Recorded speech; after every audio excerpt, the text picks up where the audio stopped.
So one day, these girls just disappear. Now this is Jessica and Holly, and they're BFFs, and they're from Soham, Cambridgeshire. 4th of August 2002. Jessica and Holly are at a family barbecue at Holly's house, and things are going great. But the girls are like, I want some candy. So they leave and they don't tell anyone. Hours later, Holly's mum's like, the girls are really quiet. So she goes and checks on them, and she sees that Holly's bedroom is empty. So she keeps calling out for them, but there was no sign of the girls. And that's when they make the call. And then the next day, it was already shown on the news that the girls were missing. So everyone in town is going crazy. There's loads of police officers looking for the girls, and there's hundreds of people volunteering to help find the girls. After only one day, the case is huge. And a lot of people, they're reporting suspicious things they've seen, including this guy. He claims he saw a guy with a green car struggling with 2 kids and then driving off hysterically. And this was on the evening when the girls disappeared. And what's crazy is that a year before this, a 6-year-old reported to the police that a man with a green car tried to abduct her, and that the same guy was believed to be following a 12-year-old girl home. But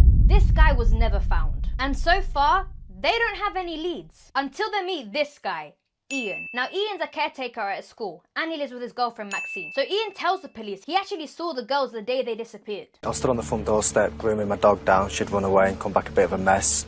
They just came across and asked how Miss Carr was, as she used to teach them at St Andrews. I just said she weren't very good, as she hadn't got the job. And they just says, please tell her that we're very sorry. And off they walked in the direction of the library over there. And Maxine, Ian's girlfriend, she actually used to be Holly's and Jessica's school teacher, but she got fired. And she also gave a TV interview about the girls. And after this interview was taken, the producers were like, this interview is really strange, because she was speaking about the girls in past tense. She was very upset, and that's the kind of girl she was. So the cops take them in for questioning. And they were questioned for 7 hours. But they were released because apparently they were home the day the girls disappeared. But the cops weren't buying it. So they searched Ian's house and the school he worked at. And in the school bins, they find the burnt remains of the girls' clothes. But this wasn't enough evidence to tie Ian to the case, until they find 5 strands of hair that matched Ian. Finally, they had enough evidence to arrest Ian and Maxine. But trust me, it gets worse, because the cops find Holly's and Jessica's burnt remains thrown in a ditch. Ian was charged with the girls' murders, and Maxine, she actually knew Ian killed the girls, but she thought it was an accident because that's what he said. So she was charged for preventing the cause of justice,